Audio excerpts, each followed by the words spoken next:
Hello guys, welcome back to my YouTube channel. मेरा नाम है मोहम्मद रजा और आप देख रहे हैं फॉरेक्स बाय रजा। लास्ट वीडियो में हमने ये देखा था कि फॉरेक्स मार्केट का बेसिक क्या होता है, मार्केट काम किस तरह से करती है और मार्केट में ट्रेड किस तरह से की जाती है। आज हम समझने वाले हैं जैसे कि कोई फिजिकल बिजनेस है और फिजिकल बिजनेस में हम प्राइस पे बाइंग या सेलिंग करते हैं। फॉर एग्जाम्पल कि ये एक प्रोडक्ट है, इस प्रोडक्ट में आप कहते हैं कि ये मैंने 10 पीस रखे हैं, ये मैकबुक है, इस पर आप कहते हैं 2 पीस रखे हैं, ये एक माउस है, आप कहते हैं 3 पीस रखते हैं। तो ये सारी प्रोडक्ट की क्या है, क्वांटिटी। तो प्रोडक्ट की क्वांटिटी लॉट साइज होती है इन अ डिजिटल मार्केट में। इन अ फिजिकल मार्केट में आप इन प्रोडक्ट की क्वांटिटी को डिस्क्राइब करते हैं कि आप कहते हैं कि यार ये प्रोडक्ट की क्वांटिटी स्टोर की हुई है। इसी तरह डिजिटल मार्केट में आप इसको एज अ लॉट साइज का नाम देते हैं कि आप कितनी क्वांटिटी में, किस पेयर में और किस चार्ट में आप लॉट साइज लगाना चाहते हैं। आप बीटीसी में कितनी ट्रेड्स करना चाहते हैं, कितने शेयर्स उठाना चाहते हैं, कितने शेयर्स पे ट्रेड करना चाहते हैं। गोल्ड पे आप कितने ऑन्स पे ट्रेड करना चाहते हैं, यूरो पे आप कितने यूरो में ट्रेड करना चाहते हैं। तो आप जितनी प्रोडक्ट की बाइंग करना चाहते हैं या जितनी प्रोडक्ट की क्वांटिटी अपने पास रखना चाहते हैं उसको कहते हैं लॉट साइज। इन डिजिटल मार्केट में मैं इसको आगे जाके मजीद डिस्क्राइब करूंगा। इसी तरह से जो प्राइस होती है, लाइक दिस, सपोज ये एक कीबोर्ड है और इसकी प्राइस है 5,000 रुपया। अब इसकी प्राइस नेक्स्ट मंथ में चली जाती है 6,000 रुपया, उससे नेक्स्ट मंथ में आ जाती है 4,000 रुपया, उससे नेक्स्ट मंथ में चली जाती है 7,000 रुपया। तो प्रोडक्ट की प्राइस क्या कर रही है, फ्लक्चुएट कर रही है। इन डिजिटल मार्केट में इसी तरह से प्राइस फ्लक्चुएट करती है, जो आपको चार्ट पे नजर आ रही होती है। कभी मार्केट बाय जाती है और कभी मार्केट सेल आती है। तो जो प्राइस की फ्लक्चुएशन है उसको आप कहते हैं पिप। इन डिजिटल मार्केट में आप इसको पिप में काउंट कर रहे होते हैं और इन फिजिकल मार्केट में आप इसको प्राइस में कन्वर्ट कर रहे होते हैं, और दोनों चीजें सेम ही हैं। मैं आपको इसी तरह से फिजिकल और डिजिटल मार्केट का साथ कंपैरिजन भी करवाऊंगा और साथ ट्रेडिंग भी सिखाऊंगा कि मार्केट में ये किस तरह से काम करती है। स्क्रीन पे जाने से पहले अगर आप लोगों ने अभी तक चैनल को सब्सक्राइब नहीं किया तो चैनल को सब्सक्राइब कर लें, वीडियो अच्छी लगी हो तो लाइक कर दें, बेल आइकन को प्रेस कर दें ताकि नेक्स्ट आने वाले कोर्सेज और वीडियो आप लोगों तक पहुंच सके।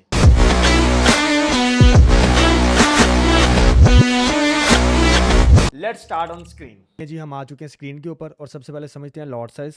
यहाँ पे आपको एक चीज़ समझा देता हूँ कि लॉट साइज मार्केट में 3 तरह की होती हैं। फर्स्ट ऑफ ऑल जो लॉट साइज आपको मिलती है वो मिलती है स्टैंडर्ड, आपके पास नंबर 2 पे आ जाती है मिनी, और नंबर 1 पे आ जाती है माइक्रो। ये 3 तरह की आपके पास लॉट साइज होती हैं, स्टैंडर्ड, मिनी, माइक्रो। अब मार्केट में ये डिफाइन किस तरह से करती है, स्टैंडर्ड जो लॉट साइज है वो आपकी आ जाती है 1.0 की। इसके बाद आपके पास आ जाती है मिनी लॉट साइज जो कि आपकी आ जाती है 0.10 से 0.99 तक। अभी आपको इस चीज़ की समझ नहीं आ रही होगी, बट आप इसको नोटपैड पे लिख सकते हैं। आगे जाके ये चीज़ें आपको मिलना शुरू हो जाएंगी। आपका बेसिक जब क्लियर होगा तो आप एडवांस चीज़ों की तरफ जा सकते हैं। उसके बाद आ जाती है माइक्रो लॉट साइज जो कि आती है 0.01 से 0.09 तक। तो ये आपके पास स्टैंडर्ड आ गई है, मिनी आ गई है और माइक्रो लॉट साइज आ गई है। लॉट साइज के बाद हमारे पास आ जाती है pip. What is pip? Pip is called point in percentage. अब पॉइंट इन परसेंटेज क्या होता है? सपोज ये आपके पास एक चार्ट है, मैंने एक रियल चार्ट ओपन कर लेता हूँ। अब आपको जो वो आप देखते थे ना चार्ट के, ये चार्ट किस तरह से, सपोज ये मेरे पास एक गोल्ड का चार्ट ओपन है XAUUSD। आप यहाँ पे कॉर्नर पे देख रहे हैं, एक आपको नजर आ रहा है सिंबल, ये गोल्ड का चार्ट आपके पास ओपन है। अब ये गोल्ड के चार्ट के साइड पे आप देख रहे हैं कि ये प्राइस आपको नजर आ रहा है, ये बिल्कुल साइड पे। ये आपको 5,011, 14, 17, 20, 23, ये सारी प्राइस क्या है, ये पिप है। प्राइस पिप के अंदर कंसोलिडेट करता है। तो जैसे कि चावल की प्राइस थी 300 रुपया, चावल की प्राइस होगी 200 रुपया, चावल की प्राइस चलेगी 400 रुपया, चावल की प्राइस आ गई 100 रुपया। इस तरह से चावल की प्राइस क्या कर रही है, मोमेंटम कर रही है, कभी ऊपर जा रही है कभी नीचे जा रही है। तो ये सारा पिप के अंदर कैलकुलेट होता है, ठीक है।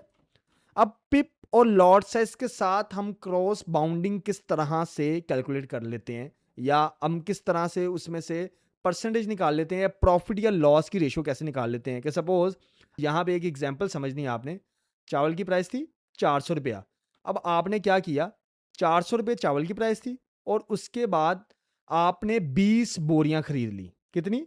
20 तोड़े या 20 बोरियां खरीद ली। अब चावल की प्राइस लेट्स सपोज रह जाती है, चावल की प्राइस चली जाती है 500 रुपया।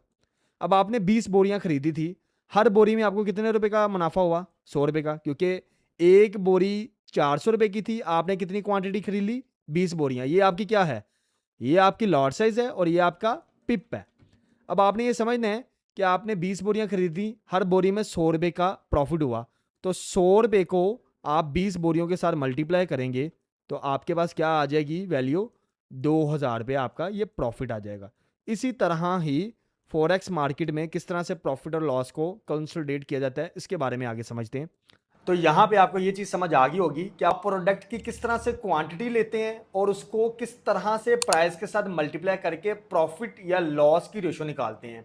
तो ये चीज़ को आपने इस तरह से डिफाइन करना है, समझना है कि रियल बिजनेस में जैसे ही हम किसी भी प्रोडक्ट को लेते हैं तो वो प्रोडक्ट हमारे लिए डिजिटल मार्केट में वो एज अ पिप का काम करती है और फिजिकल बिजनेस में वो एज अ प्राइस का काम करती है। अब लेट्स सपोज यहाँ पे मैं आपको दिखा देता हूँ, ये गोल्ड की प्राइस है 5,020 गोल्ड की प्राइस है। इस टाइम 5,027 है, 31 है, कोई भी प्राइस को पकड़ लेते हैं। लेट्स सपोज गोल्ड के चार्ट के ऊपर इसको समझते हैं।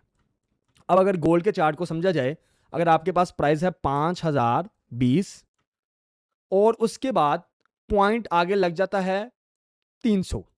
अब पॉइंट के आगे वाला जो लास्ट डिजिट होता है उसको आपने छोड़ देना है।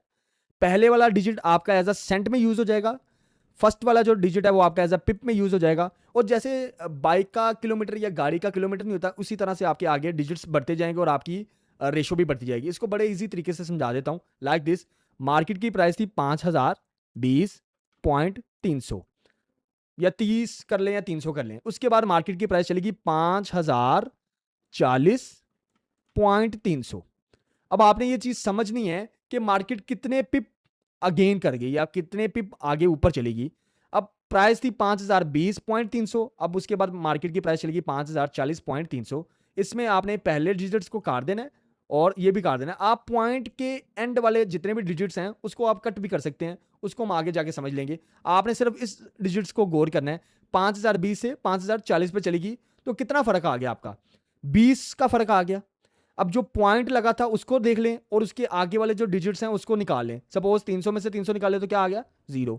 अब आपने ये चीज देखनी है कि जब भी प्राइस आपकी इस तरह से निकलेगी, लाइक कोई भी प्राइस आपकी निकलेगी और पॉइंट के आगे वाले डिजिट्स निकलेंगे, उसका आपने पॉइंट निकाल देना है, लाइक खत्म कर देना है, पॉइंट को रिमूव कर देना है। अब आपके पास रिजल्ट आ जाएगा 200 पिप का। आप समझ रहे हैं? अब आपके पास क्या रिजल्ट आ जाएगा? यहाँ पे 20.0 था ना, आपने पॉइंट को निकाल देना। अब आपके पास कितने पिप आ जाते हैं? 200 पिप। तो प्राइस 5,020 से 5,040 तक मूव कर गई, इसका मतलब है 200 पिप मार्केट मूव कर गई। अब यहां पे इसको एग्जांपल कर लेते हैं। सपोज 200 पिप हमारे पास एक प्राइस आ गई है। अब इसको किस तरह से काम करेगी? 200 पिप हमारे पास प्राइस है और लॉट साइज हमारे पास आ जाती है सबसे माइक्रो लॉट साइज। ठीक है, माइक्रो लॉट साइज में हमारे पास कौन सी लॉट साइज थी? 0.01 से लेके 0.09 तक। नहीं समझ आई? दोबारा समझाता हूं, ये देखें। इसको थोड़ा सा जूम आउट कर लेते हैं। ये देखें, मैंने आपको शुरू में बताया था कि हमारे पास कौन सी लॉट साइज है? Standard, mini, micro. तो माइक्रो लॉट साइज में 0.01 से 0.09 तक लॉट साइज थी। अब हमारे पास क्या आ गई है? माइक्रो लॉट साइज जो क्वांटिटी थी, जैसे हमने बाइंग करनी थी तो हमने 0.01 की लॉट साइज को बाय कर लिया। अब लेट्स स्टार्ट दी गेम कि 0.01 की लॉट साइज हो और 200 पिप मार्केट मूव कर जाए तो आपके पास कितना प्रॉफिट आएगा? अब यहां पे एक फॉर्मूला लगता है, आप सबसे पहले उस फॉर्मूला को देख लें। 0.01 की लॉट साइज में अगर मार्केट 10 पिप मूव करे तो आपके पास $1 निकलता है। कितना निकलता है? 0.01 की लॉट साइज में 10 पिप मार्केट मूव करे तो आपके पास कितना निकल आता है? $1। और अगर 100 पिप मूव करेगी तो 1 को मल्टीप्लाई करेंगे।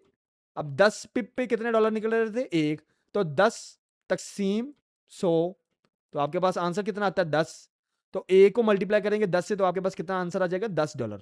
ये किस तरह से हुआ? 0.01 की लॉट साइज 10 पिप मूव कर रही थी तो $1 निकल रहा था। तो 100 पिप मूव करेगी तो कितने डॉलर निकलेंगे? 10। और अगर 200 पिप मूव करेगी तो कितने डॉलर निकलेंगे? $20। आप इसको एक और फॉर्मूले के साथ भी मल्टीप्लाई कर सकते हैं। लेट्स सपोज अगर आपके पास यहां पे 20 पिप है। कितने पिप है? 20 पिप है। और फॉर एग्जाम्पल आपके पास कोई भी लॉट साइज है, लाइक 0.01 नहीं थी, अब लगा लेते हैं 0.03 है। आप इसमें से 0.03 है उसको निकाल देंगे। आप इसको जस्ट 3 कंसीडर करेंगे और मल्टीप्लाई कर देंगे जो आपके पास क्या थे? पिप। लॉट साइज में से आपने सारा डिजिट्स निकाल देने, उसको 3 ऐसा कंसीडर कर लेना है और पिप में जो है उसके अंदर आपने डॉट डाल देना। अगर आपके पास 2 डिजिट्स में पिप आते हैं तो आपने 2 डिजिट्स के अंदर एक डॉट डाल देना है, 0.0। अब आप 3 मल्टीप्लाई बाय 2.0 करेंगे तो आपके पास क्या आंसर आ जाएगा? $6। तो ये अगर आपके पास 3 की लॉट साइज और 20 पिप मार्केट मूव करे तो $6 का आपके पास आंसर आता है। अब इसको और आसान तरीके से कर लेते हैं। लेट्स सपोज आपके पास जो पिप का आंसर है वो आ जाता है 3 डिजिट्स के अंदर। लाइक 115 पिप।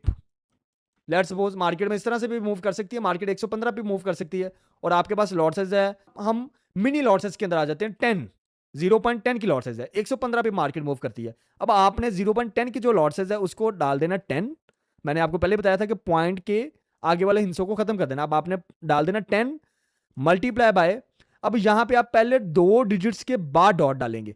तो पहले हमारे पास था 2 डिजिट्स ऑप्शन थी तो हम बीच में डॉट डाल रहे थे, अब 3 डिजिट्स की ऑप्शन है तो हम 2 डिजिट्स के बाद डॉट डाल रहे हैं, तो 11.5। अब आप 10 को जब 11.5 के साथ मल्टीप्लाई करेंगे तो आपके पास $115 का आपके पास आंसर आएगा। इसको कहते हैं लॉट साइज को किस तरह से मल्टीप्लाई करने हैं। एक लास्ट एग्जांपल्स को मैं और समझ लेता हूं। लाइक दिस, आपके पास आ जाते हैं 230 पिप और लॉट साइज आ जाती है 0.33 की। अब 33 को आपने इसी तरह ले आना है, पॉइंट और जीरो कट गया, मल्टीप्लाई बाय 23.0। अब आपने 23.0 के साथ लाएगा, 0.0 से कोई फर्क नहीं पड़ता, 33 को 23 के साथ मल्टीप्लाई करते हैं तो क्या आंसर आता है। अब 33 मल्टीप्लाई बाय 23 तो आंसर आ गया आपका $759। ये आपका राइट आंसर होगा। अब ये क्या है, सपोज चार्ट पे प्राइस ने, आपने यहां पे ट्रेड लगाई और ये प्राइस थी 5020। अब प्राइस उड़ते उड़ते उड़ते उड़ते उड़ते उड़ते चलेगी 5070.300 और यहां भी 0.300। अब 5070 में से 5020 निकालेंगे, 5070 में से 5020 निकालेंगे, पॉइंट 300। अब यहां पे जो आपके पास आंसर निकल के आएगा वो आपके पास आ जाएगा 50। 70 में से 20 निकाले कितने रह जाते हैं, 50 रह जाते हैं, और पॉइंट के आगे 300 में से 300 निकाले क्या आ गया, 0। तो आपके पास कितने आ जाएंगे, पॉइंट निकाल देंगे कितने आ जाएंगे, 500 पिप आ जाएंगे। अब 500 पिप जो आपके पास आंसर आ रहा है, सपोज अब आपके पास यहां पे लॉट साइज कितनी आ जाती है, 0.22 की लॉट साइज। तो आप क्या करेंगे, एग्जैक्ट सेम फॉर्मूला, 500 पिप आपके पास क्या आया है, आंसर आया है, और 0.22 की लॉट साइज है, 22 मल्टीप्लाई बाय 5 0.0। तो आप 22 को 50 के साथ मल्टीप्लाई करेंगे, करके देख लेते हैं।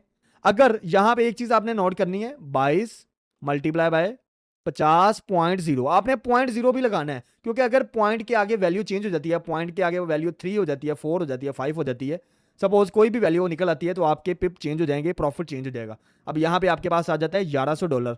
तो इसका मतलब है अगर आपने 22 की लॉट साइज लगा के मार्केट 500 पिप मूव करेगी, क्योंकि पिप तो 500 थे, हमने पॉइंट लगाया, तो हमारा $1100 का प्रॉफिट या लॉस होगा। ठीक है, इस तरह से फॉरेक्स मार्केट में पिप और लॉट साइज को कैलकुलेट किया जाता है। तो यहाँ पे आपने एक सिंपल सी चीज समझनी है, जैसे कि एक नॉर्मल बिजनेस है उसमें हम थोड़ा सा मैथमेटिक्स को तीसरी चौथी जमात वाला यूज करते हैं, लाइक दिस, कैलकुलेट करने के लिए, चीजों में प्रॉफिट या लॉस निकालने के लिए। इसी तरह डिजिटल मार्केट में भी हमारा माइंड इतना होना चाहिए कि हम प्रॉफिट या लॉस, क्योंकि एक बिजनेस करने वाले हैं तो बिजनेस में प्रॉफिट या लॉस निकालने के लिए हमारा माइंड, हमारा मैथमेटिक्स क्लियर होना चाहिए। ये ना हो कि हमें चीज़ें पता ही ना लग रही हो, हमारी लॉस में जा रही हो तो हमें ये पता ही नहीं हो कि वो किस पॉइंट पे जाके प्रॉफिट निकालेगी, और अगर प्रॉफिट में जा रही हो तो हमें यही ना पता हो कि वो कितने पॉइंट और ऊपर जाएगी तो कितना हमारा प्रॉफिट ज्यादा होगा। उम्मीद करता हूं आप लोगों को पिप और लॉसेस का कॉन्सेप्ट समझ आ गया होगा। आप लोगों को ये चीज पता लग गई होगी कि मार्केट में प्राइस और क्वांटिटी किस तरह से बाय और सेलिंग होती है।